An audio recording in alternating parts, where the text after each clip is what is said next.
my old friend, I've come to talk with you again, because a vision softly creeping left its scenes while I was sleeping.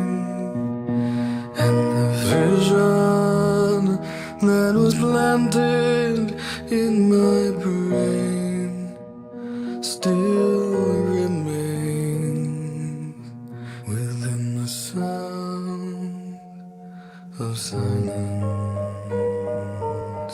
In restless dreams I walked alone,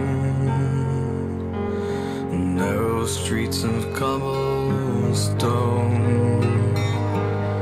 neath the halo of a street lamp. I turned my collar to the cold and damp, when my eyes were stabbed by the flash of a neon light that split the night and touched the sound of silence. And in the naked light I saw 10,000 people made